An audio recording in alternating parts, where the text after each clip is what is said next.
మిత్రులారా, ఇప్పుడు మనం జూబ్లీహిల్స్ పోలీస్ స్టేషన్ ముందున్నాం. ఈ రోజు జూబ్లీహిల్స్ పోలీస్ స్టేషన్ రేవంత్ రెడ్డి ఆడుతున్న డ్రైవర్సన్ డ్రామాలో ఒక భాగమైంది.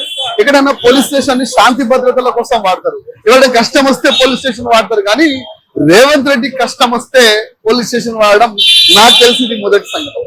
మిత్రులారా, చంద్రబాబు నాయుడు కన్సన్నల్లో కీలుబొమ్మగా మారిన రేవంత్ రెడ్డి తన అధికారాన్ని అడ్డం పెట్టుకొని అధికార యంత్రాంగంతో ఆడిస్తున్న డైవర్షన్ డ్రామా అనేది తప్ప ఇంకోటి కాదు. మిత్రులారా, ఎందుకు చెప్తున్నా అంటే సమైక్య రాష్ట్రంలో తెలంగాణ కోసం కొట్టాడినటువంటి ఉద్యమ పార్టీ మీద, ఉద్యమ నాయకత్వం మీద ఇలా కుట్రలు కొత్త కావు, కుతంత్రాలు కొత్త కావు, చంద్రబాబు ఆడిస్తున్న ఆటలు కొత్త కావు. రాజశేఖర రెడ్డి, చంద్రబాబు లాంటి వాళ్ళని ఎదుర్కొన్న నేతలు కదా వాళ్ళు. ఎక్కడ మేము తప్పు చేయలే, ఎక్కడ తగ్గేది లేదంటూ స్పష్టంగా వీళ్ళు ఆడుతున్న డ్రామా అయినా తెలిసి కూడా ఇలా పోలీస్ స్టేషన్ రావడం జరిగింది ఉద్యమ నేత హరీష్ రావు.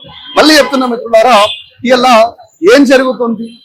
మీడియా సంస్థలో జరిగిన సంఘటన, క్యాబినెట్ మంత్రులు చేసినటువంటి అరాచకాలు, వాళ్ళ దోపిడీ, వాళ్ళ కుట్రలు బయటపడుతుంటే, వాళ్ళ దోపిడీలు బయటపడుతుంటే, రేవంత్ రెడ్డి చేస్తున్న అరాచకాలు బయటపడుతుంటే, నిన్న ఈ సమయంలో హరీష్ రావు రేవంత్ రెడ్డి చేస్తున్నటువంటి కుట్రల మీద సిబిఐ, ఆ దోపిడీ మీద సిబిఐ ఎంక్వైరీ అడిగితే తన చెప్పు చేతుల్లో ఉన్న పోలీసుల చేత ఓ నోటీస్ ఇప్పించి సుప్రీంకోర్టులో కొట్టేసిన కేసును తీసుకొచ్చి ముందటేసుకొచ్చి తెలంగాణ సమాజాన్ని మసిబూసి మారడకాయ వేసే ప్రయత్నం చేస్తున్నారు.